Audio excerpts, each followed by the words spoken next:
What up, everybody? Back for another episode of the Gospel of Fire. I've been doing these people that I don't know recently, and now I'm going to do someone that I know really, really well. I credit him and one other person, Mike. I guess I'll do Mike at 1.2, Ian. And your brother, Will, with I don't know, saving my life a little bit. So what up, Ian? How are you? I'm doing really well, man. How are you? Thanks for having me. Yeah, of course, man. Thanks for coming on. Yeah. Day after Thanksgiving, you know, it's not going to come out next week. It's probably going to come out the week after, but we'll talk, you know, who cares? Yeah. Right man. So let's just get into what I was just talking about. I know you probably disagree, you know, but you, Mike and Will saved my life. You stayed up with me for nights when it just wasn't going that well. Like more than not well, it was going really awfully. So yeah, what was that time like for you guys? Because I'm sure you talked about it without me. You know, what was going on? Yeah, well, first I always say I'm always empathetic to this, and I was super, I was really bummed out and that you were going through it. I know what it's like. And I'm sure you've talked about this a bunch on this podcast about insomnia. And I haven't. No, I haven't talked about it a bunch, and I haven't talked about like your end of it. Like, yeah, like Alex's end of it. Like Alex came on, right, and like it was his suffering. Mm-hmm. You know, and everyone knows that I've suffered, but you guys like took the time to deal with my suffering and what, you know. And man, that like you guys also looked up to me. I was your boss. I was a lot of things. So what was that, you know? Yeah, well, first of all, yes, I don't agree. I mean, it's like to say like we saved your life. I mean, like no, we were there for you, and we always will be, you know. And I think it's good to have friends like that. I think one thing that would help just so the listeners understand where I'm coming from is my own experience with this stuff really helps. So I feel like I can at least be empathetic and listen to people when they're going through it. So like my experience with insomnia was really acute, and don't get me wrong, like I still have trouble sleeping, and it's still sort of I deal with it from time to time, like it comes back. But the first time it ever really happens it's really alarming and it's scary. And it happened to me. I went to a boarding school. I was playing hockey at a boarding school in Connecticut, and I don't remember what what started this or what sort of brought it on, but I remember one night I was dead tired, and I was starting to try to fall asleep, and I couldn't. And I started looking. I knew I had to wake up early in the morning to practice, and I think the pressure of knowing you have to wake up.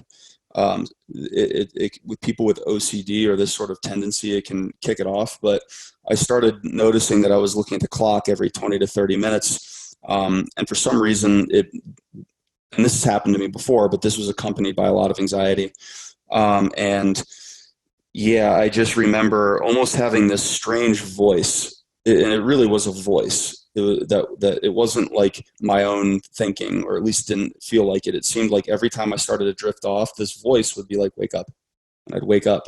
So what started to happen is for about five or 6 days, I didn't sleep at all. Like there was no sleep, and I remember everything. Like when the sun would start coming up, I'd see people getting up and getting ready for class, and I started to feel like I was losing my grip on reality.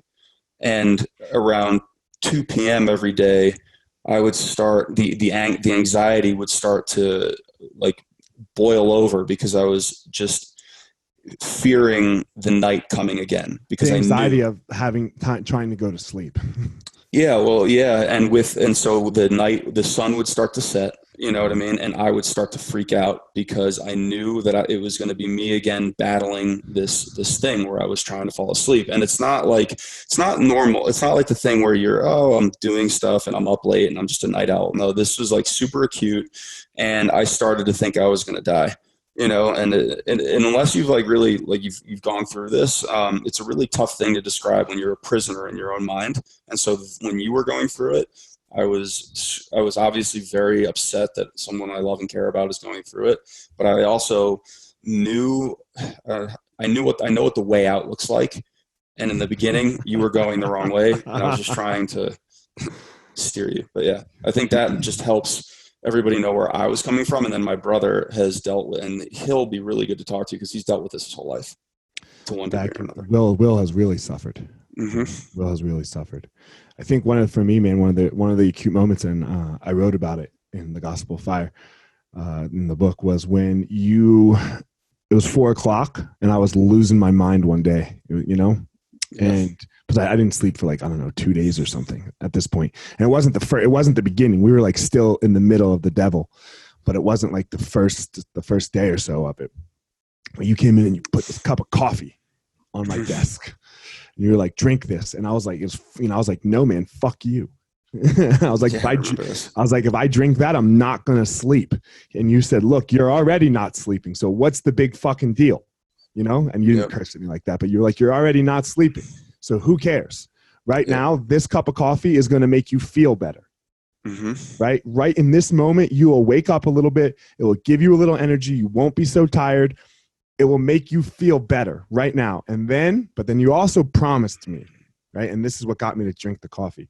You promised me, you said, hey, look, man, at 11:00, when you're not sleeping, we'll be on the phone. Yeah.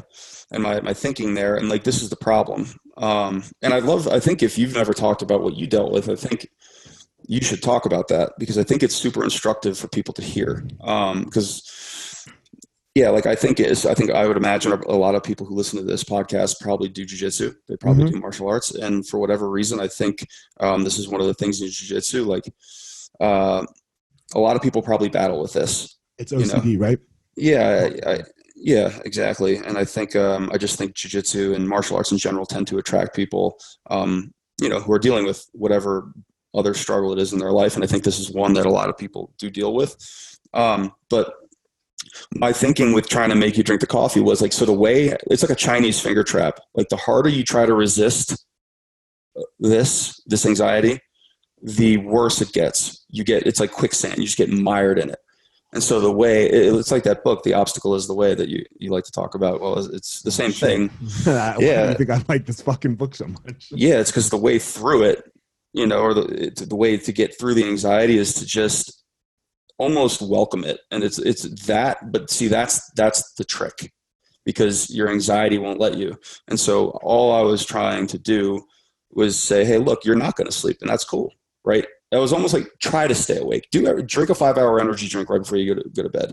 Try to stay awake, because then the moment you're like, all your focus is on actually trying to stay awake, your mind will just forget it and it'll be over. But like, that's what you did to me at night. Because so everyone knows, I freaked out at 11:00, like I always was doing. I went downstairs, I called you, and that's what I would do. I'd freak out. I'd take my sleeping pills. They wouldn't work. 5 minutes, right? Because sleeping pills work within 5 minutes normally. I have a massive panic attack every night, and then I'd run downstairs and call you, Mike, or Will. I called you because you said 11:00 to call you, freaking out, and I did. And then you're like, okay, you calmed me down, and then you're like, look, this is what you're going to do. You're going to put on a TV show, a movie, actually, you said, and just watch it. Like, you're not allowed to not watch it. Just sit up. Like, I wasn't allowed to lay down. You were like, sit up and watch the fucking movie. In a half an hour, call me back. And I said, okay, all right, I'll talk to you in a half an hour. And we didn't see a half an hour. We saw 7 a.m. Yeah. Yep. It's funny because it's like we were just, I think and when you speak to Will, like, you'll get into this more, but since he's been dealing with this since he was around 14, was I think his first episode. I remember when it first happened, we spent almost 6 months trying to run from it. And it was getting worse and worse and worse. And then finally one day I was just like, you know what, man, like, maybe whatever it is you're worried about is true. Maybe it is. I was so sick of, tired of hearing about it. And I remember we're kids, so I wasn't as empathetic. I didn't really understand. And we sort of stumbled into this. And I think it's just cognitive behavioral therapy. Right. It's like you expose yourself to what you're afraid of. And for some reason, and you accept what you're afraid of is true. And then for some reason, like your brain will still wrap itself around it, but ultimately it just lets go. And it's when it does, it's a very strange thing. You just fall asleep. Yeah, it's stupid, right? Yeah, but it's like, yeah, it's when you're in the middle of it, man. Like, it is. It's It's awful. hell. It's hell. You can't. I call it I call it the devil. Yeah, well, it's a pretty apt description of it. Yeah. So I mean, let's get into a little bit more of like where yours came from and just like your life a little bit. So you said you went to boarding school. What did you, hockey, right? Yeah, I played hockey in boarding school. Yeah. So yeah, just tell everyone like what that was like, what that experience was like for you. And, what was it like leaving home at such a young age? Well, so leaving home was hard because I'm super close to my family and I still am. But my parents have always been sort of the mind, like, I always felt like they were pushing me to do not to to leave at a young age necessarily, but just to get the fuck out, Ian. Yeah, they were just always proponents of me going and doing something with my life. So they, at a pretty young, I think I left for boarding school at around 15. Okay. So the idea was I was going to play in college and get a scholarship and all that stuff. So I went to play went to play hockey in boarding school. But just to kind of capture my experience when I was dealing with the insomnia in boarding school, it was really hard, obviously, because I was in my second year of boarding school. And they make you go to sleep. So there's like a curfew and you're in bed at a certain time. And so like you weren't just free to get up and walk around and do your thing. Like, because when you have insomnia, that's what they tell you is the worst thing you can do is stay in bed and try to beat it. You have to get up and do other things. And then so you were like kind of locked away in your room. Yeah, dude, it was awful. I would sneak out, and I actually had a friend. What got me doing the forcing myself to stay awake piece was a friend of mine who had dealt with it. He's a good friend of mine, and he lived downstairs, and this actually has a pretty unhappy ending. He didn't, I think he dealt with some real severe depression his whole life, and I don't know what happened to him, but I know he died. And I'm assuming he probably took his own life. He was the one who kind of initially helped me through it. He had been dealing with it, he said, and he basically told me all the same things I told you.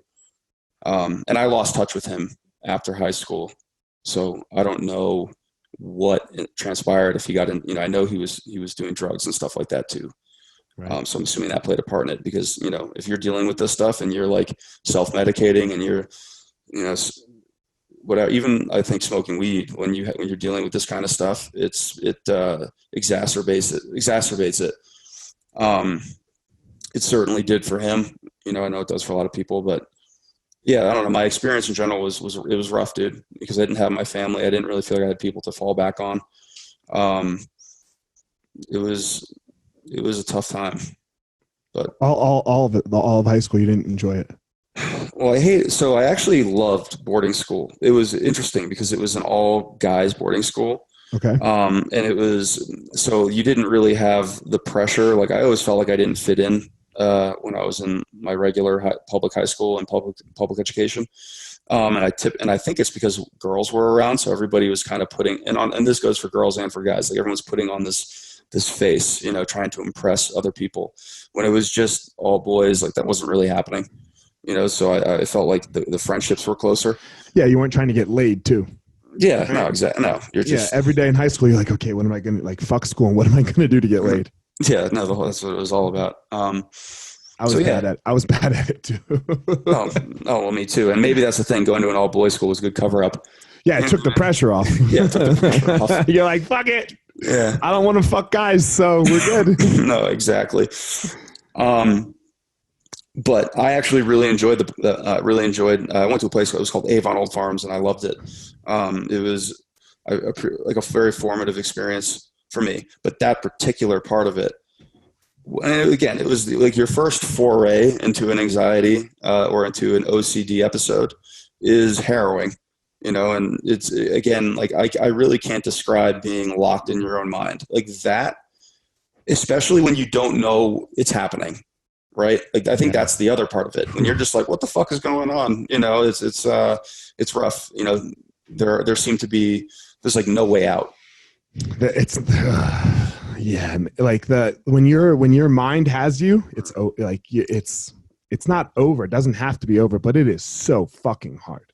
Yeah, and that's why you always talk about this, like seeing and like this is the thing, like seeing a therapist, yes, but seeing a good therapist who understand, who actually, because I have to say, like I've seen a lot of therapists who had no idea what the fuck was going on, and I knew it when I was talking to them. I was like, you have no clue like what I'm describing, and then I ultimately met one who really did, and she was the one who got me, you know, and my brother, frankly, like she helped my brother first, and she was doing like the CBT, cognitive behavioral therapy, really giving you tools to cope with what you're dealing with. And now when I start to have an episode, or if I know if my brother starts to have an episode, I have all these different tools that I can use to start to get to deal with it, cope with it, and manage it.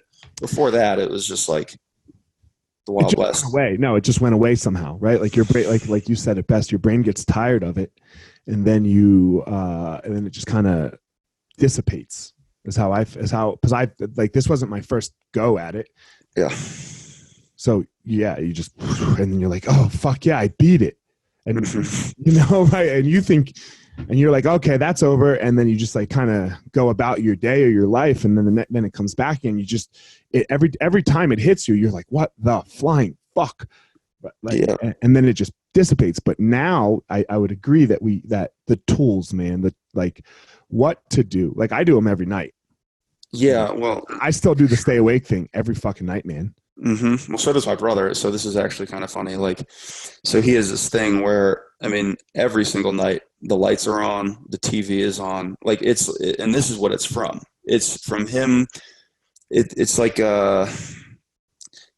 that's what he had to do when he was dealing with the insomnia, and that's just now the way he sleeps. So actually, I feel bad for his girlfriend. It's like, dude, it's like a fucking circus. You know what I mean? Striptease.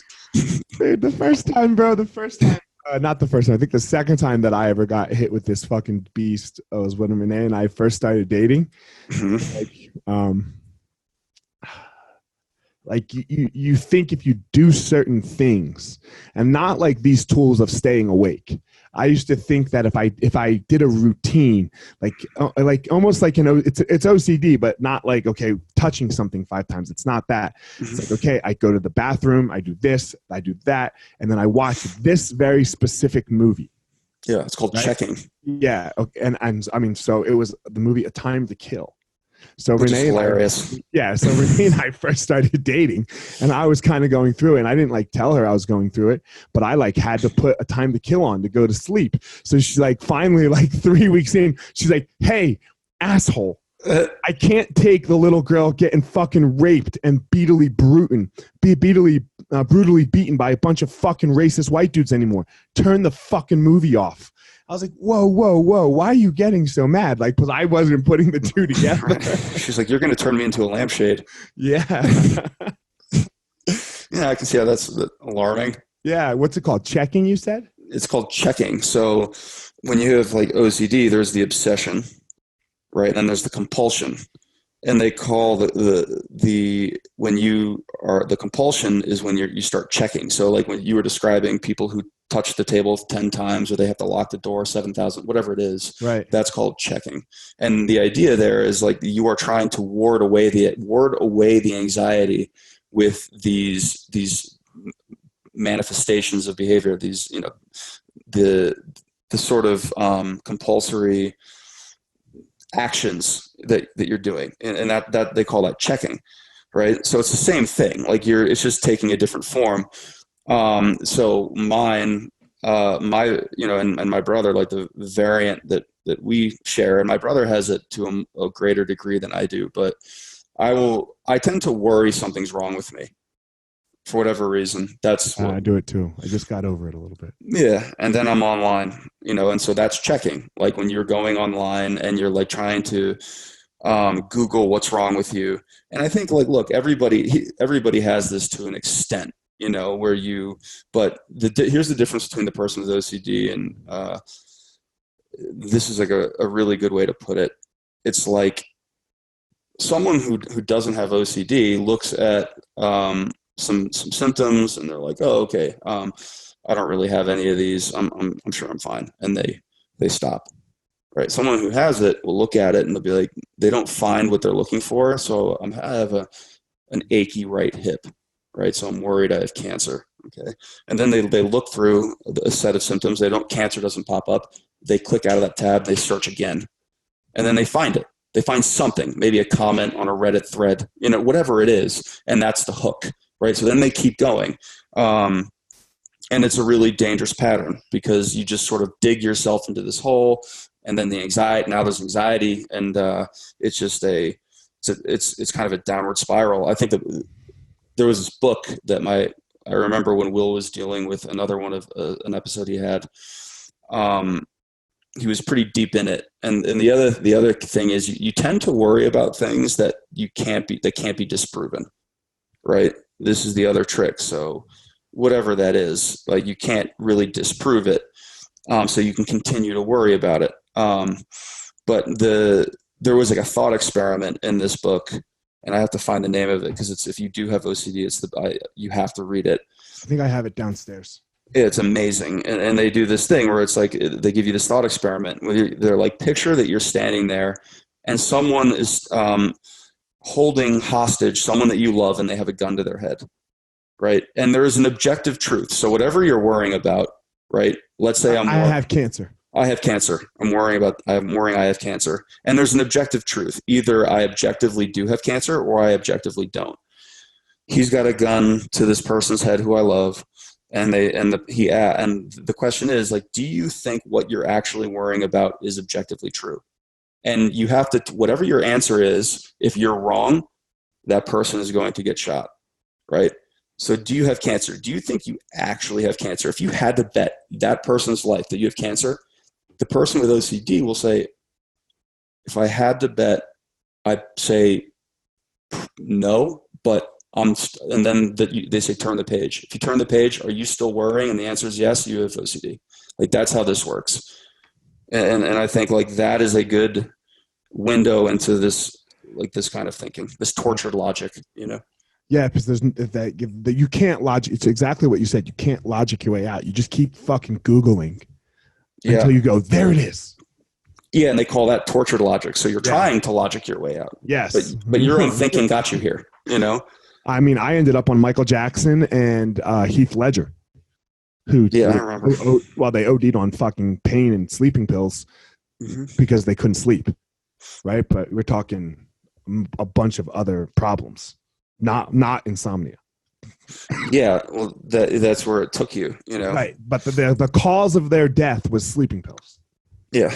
So I was like, okay, oh God, no, okay, that's not right. Okay, that's not what I'm looking for.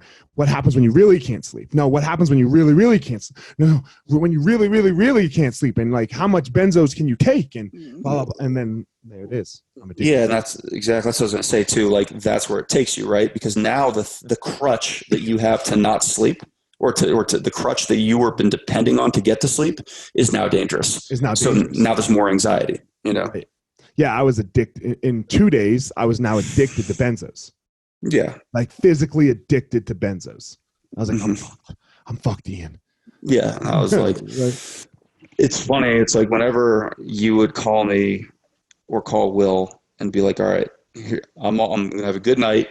I'm all set up. I got my sleeping pills ready to go. I got my sleeping drink. I'm going to be in bed. I was like, he's fucked. Like, we get off the phone and be like, this is not going to, like, it's so much worse when you've planned it out how you're going to be successful. Yeah. It's like, no, man, you're not going to sleep, and you're going to stay up all night, and you're going to be okay with it. Yeah. That I've gone through a couple people, like Dana, when Dana was in the middle of it. She called me and she told me she had the answer. Like, she slept one night. And I remember that thought. I was like, oh gosh, I remember this. It was like, sugar. Yeah. For me, it was sugar one night, right? Like, one night I was like, no. But she did it to me. Like, so after I was through it a little bit, and then she's doing it, and she's like, whatever she thought she did to conquer the beast, Yeah. The night before, and I was like, oh man, we're going to talk tomorrow, and she is fucking completely hosed. Yeah, it's always so much worse when they think they have the answer, and then it just storms back. Because it's worse because your answer didn't work. You just got shot down. You just got to, Yeah. So. Yeah, man. let's get back to your role through this, because you still deal with this dance, and like jiu-jitsu's been a part of the dance, and like just your whole life in general has, right? Like, so after Avon, you came out to Colorado. Yeah, after Avon, I came out to Colorado. Well, no, after Avon, I went to play hockey in college, and I ended up Oh, doing where? it's a place called Lebanon Valley. Did I know this? I think you did. Yeah, I played. Yeah, Yeah, I just forgot.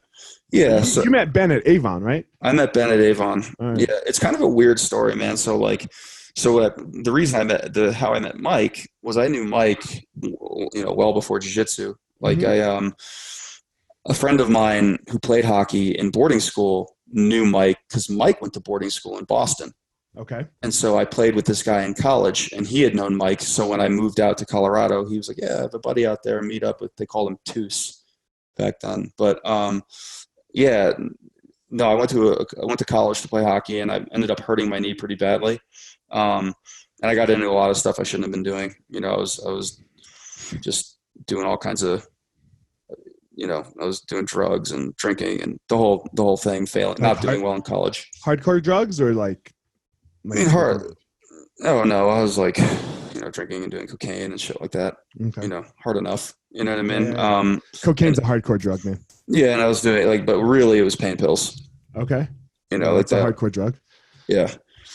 It was like OxyContin, and that's when they were starting to like really prescribe that. Mm-hmm. And it was like huge back east, especially in the Boston area. So like my friends would bring it back, but excuse me.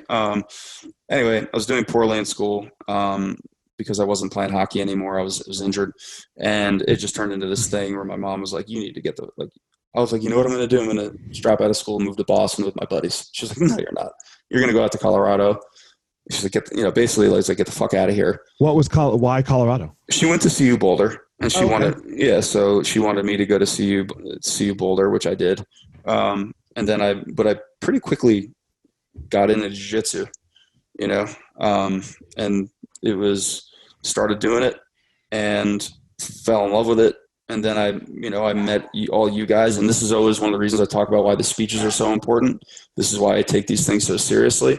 The speeches at the end of class or something. Yeah, the speeches at the end of jiu-jitsu class. Like I bang on about this because I really think they matter. And you had given a speech about hanging around with the right people and making sure that you're hanging around with people who are good influences, and then making sure that you yourself are a good influence. And I really listened to that, and I realized that I was a terrible influence on my friends and that they were a terrible influence on me.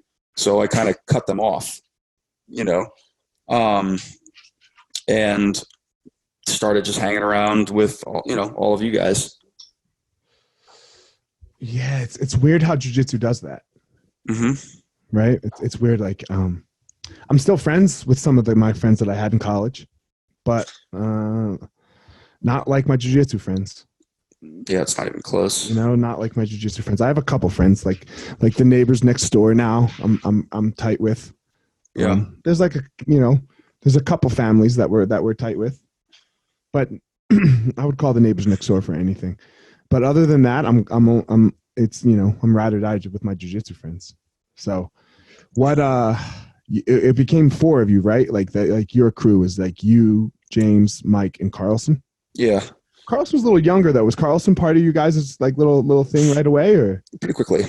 I would say, yeah. It's kind of, he was like 16 when we first met him. We were considerably older, but I would say when he was like 20, and we all got so we were all pretty serious. But I would say when we got our purple belts, like that's all we did. I mean, we did nothing else, And so Brian was just part of that because he got good when he was like 18.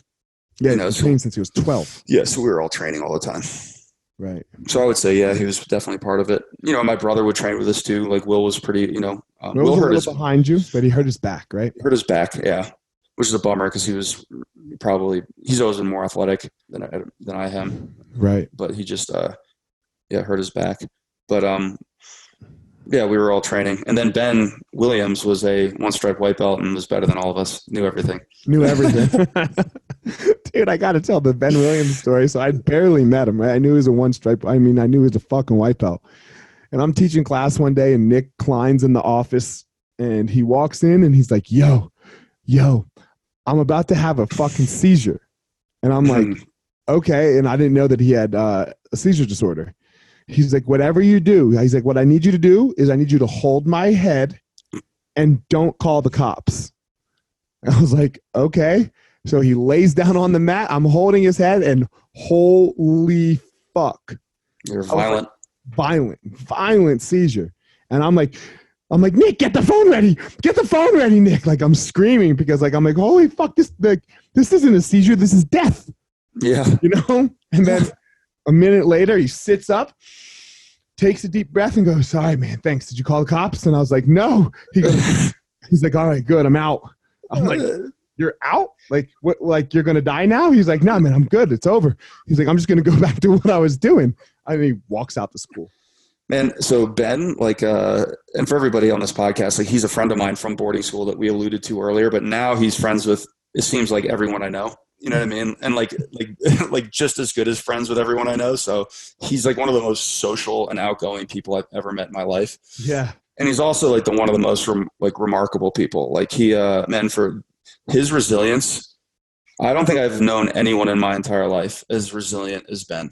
Like, and what I mean by that is just this, how he sort of takes life in stride.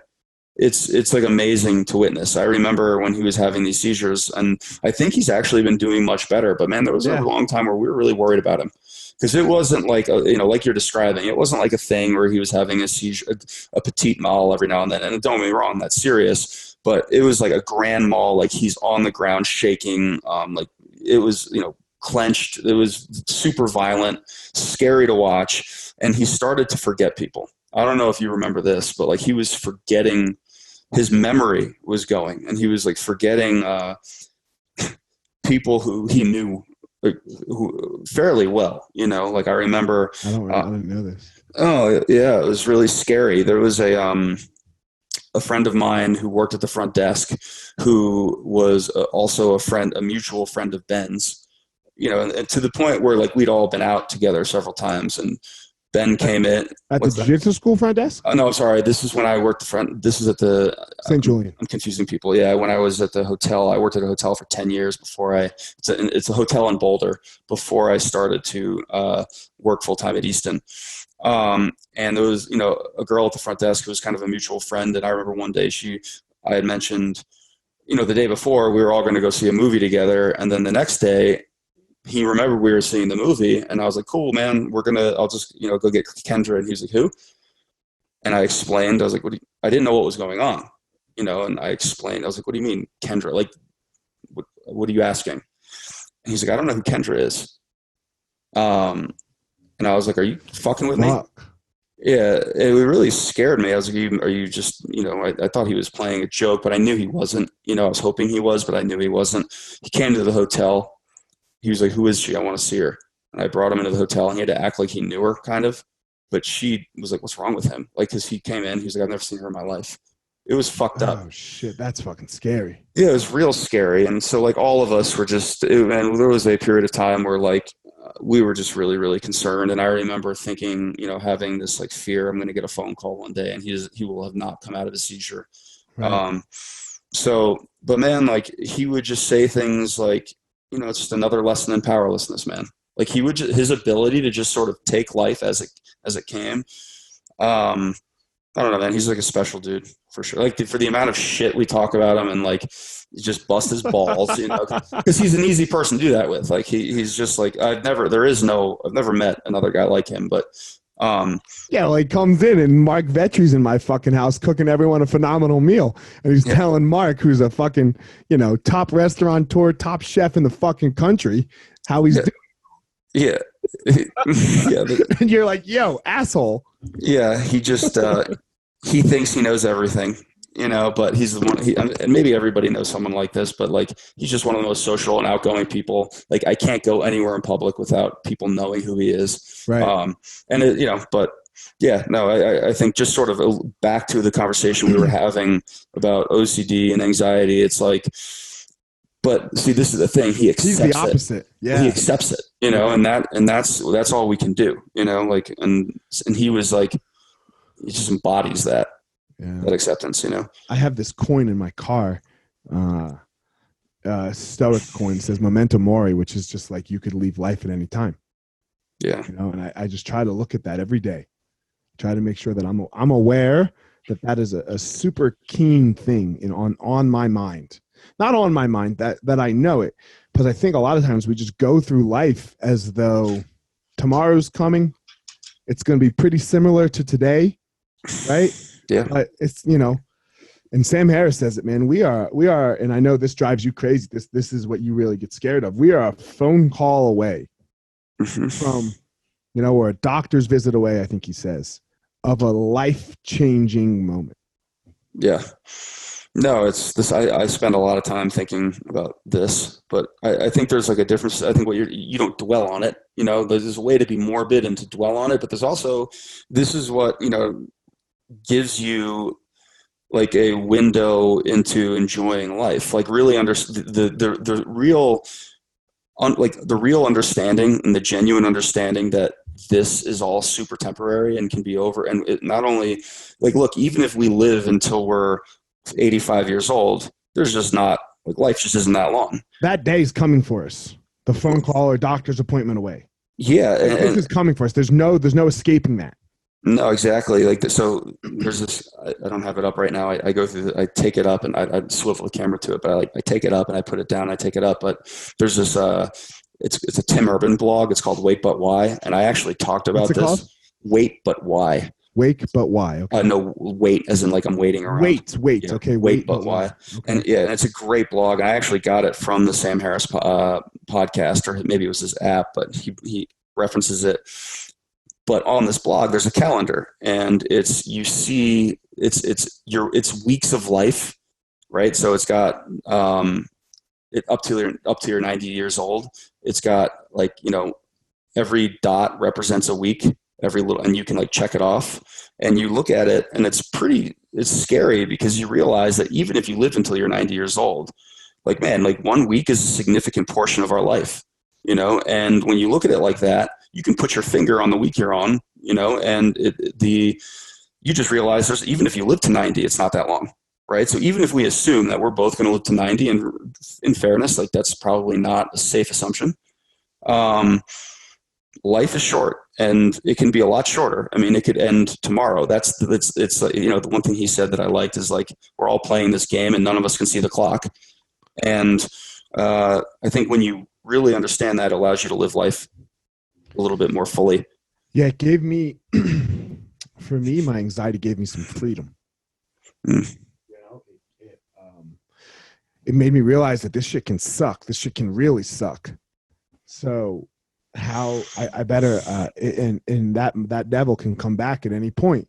But I took that in a way that made me go, you know what? I'm going to fucking charge. This is going to be amazing. I'm going to live. And it wasn't like I had a shitty life before, but I'm going to live an even better life now.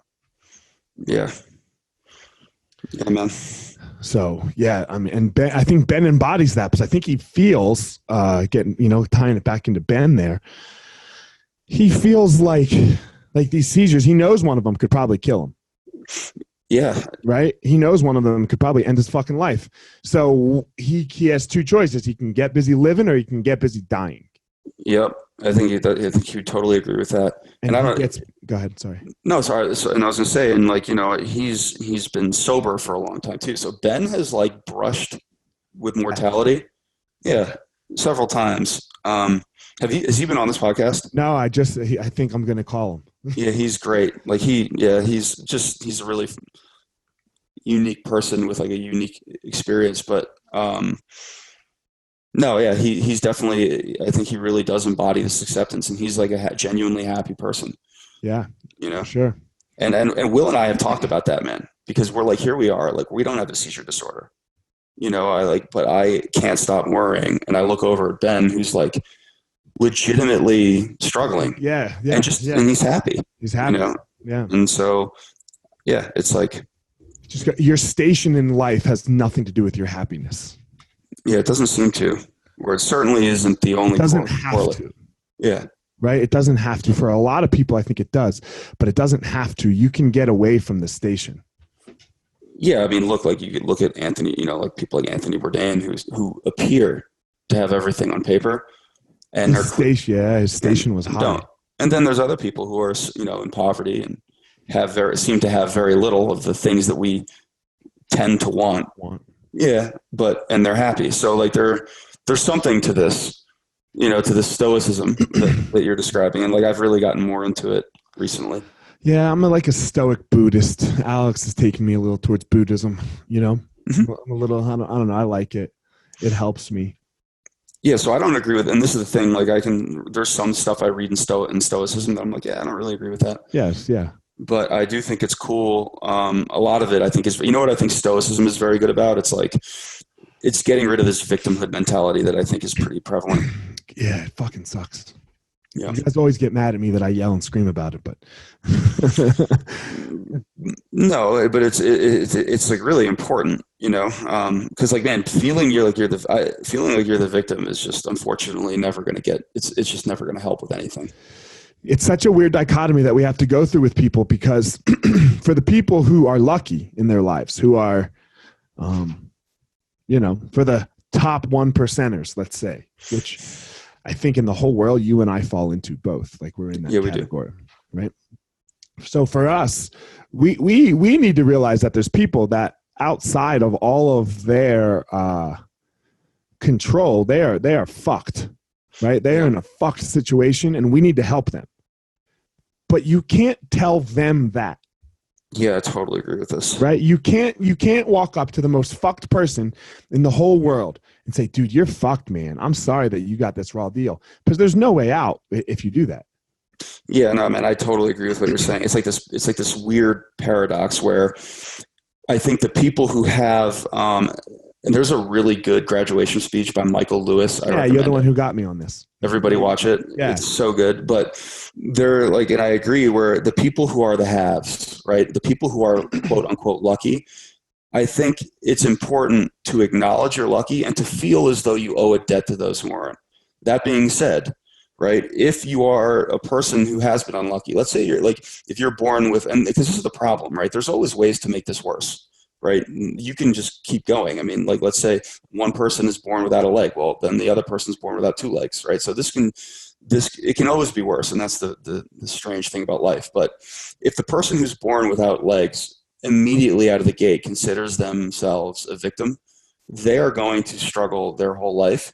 Where you can see someone who's born without legs and they just don't take no for an answer, right? They're like, this won't stop me. And that's their mindset right out of the gate.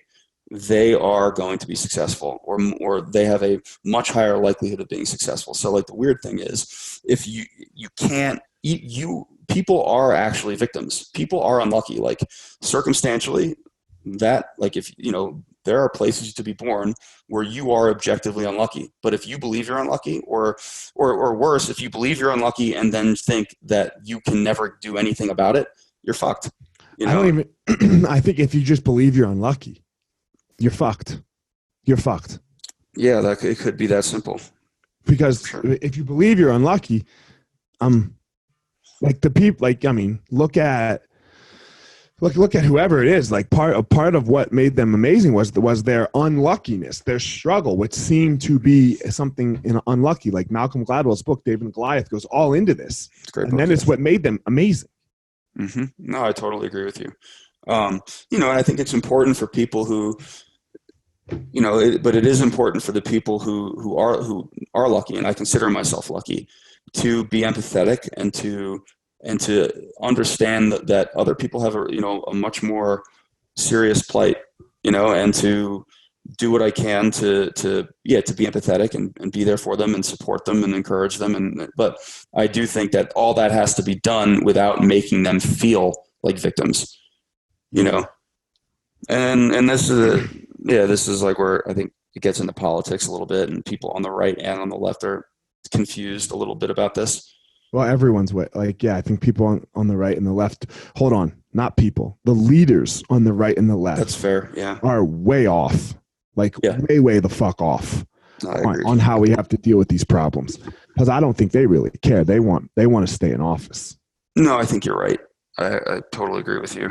And I think it's easy to sort of put people on either. Like, on one end, you have people who, This is the problem. Like a lot of successful people feel that they really, I'm sure they did work hard, but they feel like they put so much, elbow grease, and they spent their life working towards what they have. And so when they hear someone tell them that, like, hey man, like, you're just lucky, they resent it and they get emotional about it. And they're like, no man, fuck you. I ain't lucky. I worked hard. Right. And it's like, both things can be true, right? Like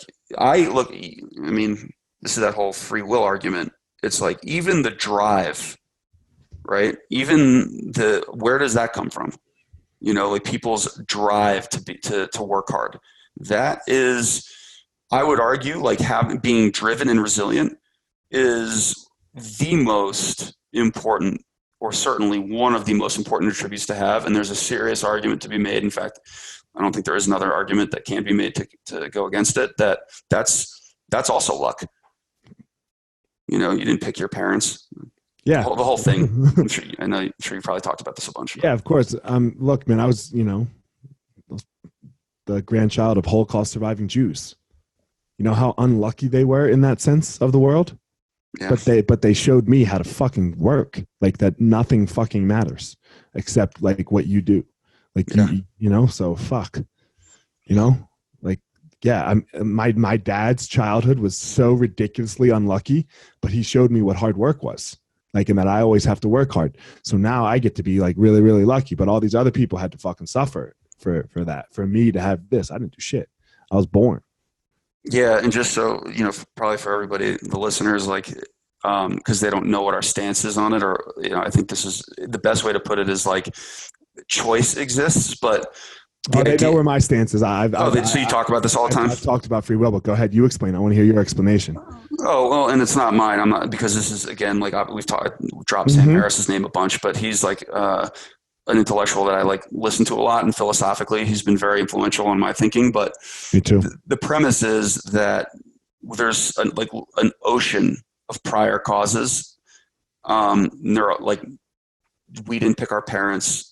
It could be as simple as what we ate. It's just that what he's basically saying, and he's a neurologist, that everything is neurological. So, and you are not responsible for what is happening neurologically. So even the thoughts that you're having right now, if you pay attention, you're not really their author. They just sort of, percolate and appear in consciousness. And you don't really have control over them. And this is all from, there's just so many different, there's so many prior causes that we have no control over that lead to every action and every thought that we do. So in general, there is no free will the way people think there is. I think people get hung up on the word choice. Like, they don't have a choice, right? Like, they hate that. They hate to say that. Like, there are no choices, and there's definite choices in the world. Like, you're making a choice. The argument is that you could choose no other way in the moment. No, exactly. And the only thing that this is helpful for, like, because some people are like really destabilized by this argument, but the only thing that this really helps for is making you a more compassionate and empathetic person. That's it. Yeah. Because you can just step back. Like, look, I'm making choices. I'm not like, when I'm going through life, I'm not like, oh, this is just me operating on autopilot. No, I mean, I'm making choices. I'm putting brain power into the choices I make, and I'm trying to be a better person and do the right thing, and whatever it is I'm doing, I'm trying to order the right sandwich, but at the end of the day, you can step back far enough and just acknowledge that I didn't pick my parents. I didn't pick the time I was born into. I didn't pick my environment. Right. So at the end of the day, I can just acknowledge that, this has been determined in that sense. And I didn't have control over all that. You just said the devil word, bro. Determined. Why is that? You said determined. That's where people freak out. Fuck it. Yeah. They freak out. Fuck it. I'll just do whatever I want then. Right. And it's like, what's funny is like, you can't avoid this. Like, this is not this cage that we're talking, you can't avoid it. So you can, if you try to lay in bed all morning, and you just for days trying to not get out of bed, trying to beat this free will argument, you are still, you didn't choose the fact that you had to hear this podcast, like, or that you didn't know we were going to start talking about this. No clue. Exactly. Right? And now you're hearing it. And go ahead, lay in bed all day, right? Go ahead. And you're going to now do that because you and I are talking about it. Yeah. fucking choose that, asshole. Yeah. So, but it's like, it's interesting because the way it makes you more compassionate is because you can then look at the choices that someone else is making and acknowledge that if you were to trade every atom, in your body for every atom in theirs, you would be them and you'd be making the same choices. And the cool thing is that this works even if you're religious and you think there's a soul, right? Because you didn't pick your soul, right? So it still works. Like you can give the credit to God. Yeah. You can give the credit. Yeah, you can get, but so free will still doesn't quite exist, right? So it's like you can't, because you didn't pick your soul. So you can't really get away from this. Right. I don't see how it destroys the God argument, because a lot of religious people think it destroys, like, well, now there's no God. And I don't think so. Just let him have the credit for your soul. Yeah, no, it doesn't destroy the God argument at all. You can't disprove God. That's the problem with the whole argument, but it's a whole other thing. Yeah, no. Yeah, we're not going to do that. We've done that plenty. I'm over that, Ian. I'm over. That was your first podcast. Is everybody else on that? First podcast. Yeah, I'm over. I've had Scott on this podcast. Oh, nice. I really like Scott. Yeah, I'm a Scott Nickel fan. Me too. But yeah, I'm over the disproving God thing, so I don't think it matters that much. No. But all of this stuff that I think that you've been talking about, like the Stoicism and the Buddhism, and like, I love talking to Alex about this stuff too. He's amazing. Mm-hmm. But all of this stuff is really just if you think, even the free will thing, it helps you live a better life, and that's what I like about it. Like, I feel like philosophy is just the art of learning how to live. Yeah. Yeah. You have, and you keep learning. You keep like diving back in to, it doesn't let you out of the let's just call it a rabbit hole of learning. So I'm just stuck in it forever now. I hope. Yeah. I think I hope so too. Like I hope I always continue trying to learn. But I think where it takes you is you love to learn all of these different things. Like, I don't like to just learn philosophy. I'm way back into learning jiu-jitsu. Like, I'm fucking watching hours of DVDs. I like learning how to do podcasts better and Google ads and all this shit that and video editing and blah, blah, blah. But it just got me back into learning whatever it is. No, man, totally. I actually just got back into writing a little bit. I've been like writing this like little blog, and it's at first, cool. Yeah, at first. Well, let me fix that sentence. I was never into writing, so to say I'm getting back into it is false. I've never been a writer. I've never really enjoyed it. But Brian Carlson, the guy who we were referencing earlier, one of the 4 who I got my black belt with, he's been helping me, and he just sort of was like, write what you're passionate about. So I've been doing that, and like everything, it's been really enjoyable. It's like a really good outlet that I can't believe I've never really utilized before. But I like writing a lot about philosophy. So are you writing about philosophy? Sort of, yeah. Like I'm writing about dogs. You know what I mean? But I think philosophy and dogs like can go hand in hand in a lot of ways. And I just wrote one about a dog, like an experience I had where a dog died when I was a kid. Okay. One of my dog, or it was our family's dog, but like it would be like Kanan and Buster. Like I'm sure Kanan considers, Buster his dog. And so when they die, like I just kind of talked about how they give you all this happiness, all these great experiences, but they also give you your first encounter with death. And that can be a really good teacher. And I really enjoyed writing it. I'll be honest, like it was really like cathartic. And I felt when I was writing it, like oddly emotional. Like I don't really cry a ton, or like really rarely ever. And I don't know. I just don't, really. I feel like I want to a lot, but man, it doesn't happen. Yeah. And I feel like it's taking time off my life. Actually, I'm noticing, I start to feel like even when I was writing this blog, I felt like I had chest pain. I should probably look into that, but no, it's been fun, but it just kind of goes to what you're saying. Like I feel like been enjoying sort of getting back into educating myself and writing. Yeah, fuck yeah. That's cool. I didn't know you were writing. It's cool sometimes. Like we don't just get to sit down and talk. No, I know. This is actually really fun. Yeah, it's fun. It's fun. I really like every time I do it with somebody that I know, it like, don't know, like the beginning sometimes for me can be a little weird because I'm like, God, fuck, what are we going to talk about? Because we've talked about so much in our life. Like, so where do we go with it? And yeah, it goes somewhere interesting. So that, but I think that's about it, man. I appreciate you coming on. Yeah. This is what we talk about usually. Like, I feel like this is like very, this is a very average conversation for us. But when you're trying to have a conversation, it's like when you're trying to sleep, it doesn't go very well sometimes.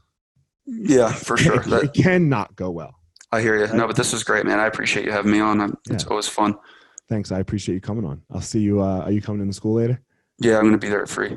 All right. At 3, I'll be there. All right. Cool, man. All right, man. I'll see you later. All right, guys, go out, find your power. Have a good day, everyone.